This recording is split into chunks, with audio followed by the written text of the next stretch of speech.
যদি প্রশ্ন করা হয় পৃথিবীর সর্বোত্তম সবচেয়ে পবিত্র পানি কোনটি, তাহলে নিঃসন্দেহে এর জবাব হবে জমজম কূপের পানি।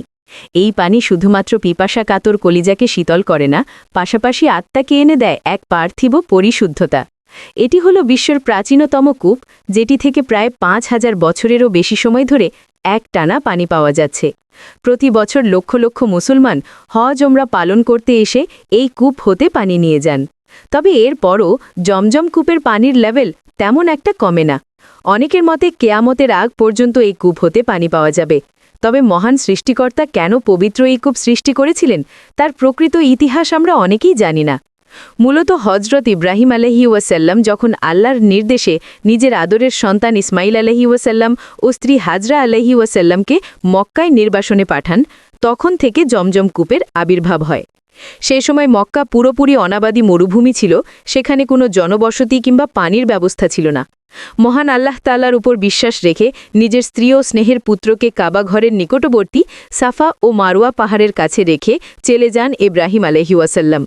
যাওয়ার আগে তিনি নিজের স্ত্রী হাজরা আলাইহি ওয়াসাল্লামকে এক মশক পানি এবং একটি থলের মধ্যে কিছু খেজুর দিয়ে গিয়েছিলেন। সেই অল্প খেজুর আর পানি খেয়ে হাজরা আলাইহি ওয়াসাল্লাম কোনো মতে কয়েকদিন কাটিয়ে দিলেন এবং হজরত ইসমাইল আলাইহি ওয়াসাল্লামকে দুধ পান করালেন। তবে একটা সময় পানি ও খেজুর ফুরিয়ে গেলে হাজরা আলাইহি ওয়াসাল্লাম চরম সংকটে নিপাতিত হন। এমনকি ক্ষুধার তাড়নায় তার শিশু সন্তানটি কান্নায় ঝটপট করলেও তিনি নিজের আদরের দোলালকে দুধ পান করাতে পারছিলেন না। এমত অবস্থা হাজরা আলাইহি ওয়াসাল্লাম পানির খোঁজে সাফা ও মারওয়া পাহাড়ে দ্রুতবেগে দৌড়াতে শুরু করেন। তবে পরপর ৭ বার দৌড়ানোর পরও পানির সন্ধান না পেয়ে তিনি মহান রাব্বুল আলামিনের দরবারে সাহায্যের প্রার্থনা করেন। আল্লাহ তাআলাও তার সেই প্রার্থনা কবুল করেন। এরপর মা হাজেরা নিজের পুত্রের কাছে ফিরে গিয়ে দেখেন যে আল্লাহর অশেষ কুদরতে তার ২ পায়ের নিচে একটি পানির ফোয়ারা জেগে উঠেছে এবং তা ক্রমশ উথলে উঠে প্রবাহিত হতে যাচ্ছে।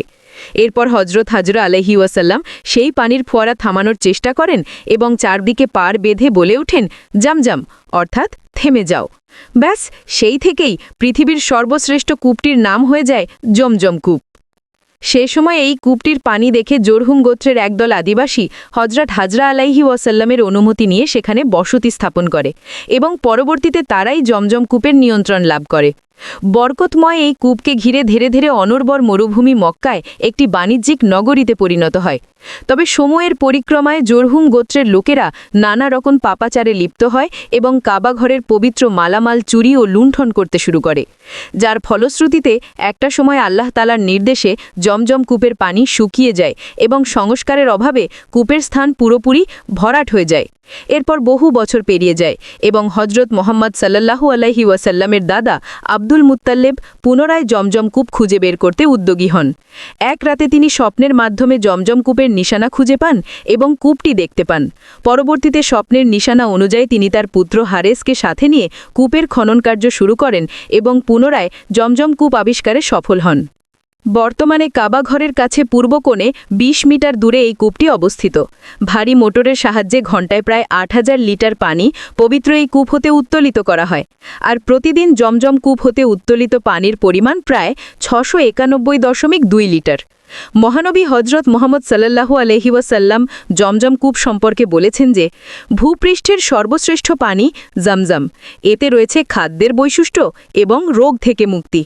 আরও বর্ণিত রয়েছে যে যে উদ্দেশ্যে জমজমের পানি পান করা হবে সেই উদ্দেশ্য পূরণ করা হবে। যদি তুমি রোগ মুক্তির জন্য তা পান করো, আল্লাহ তোমাকে সুস্থ করে দেবেন।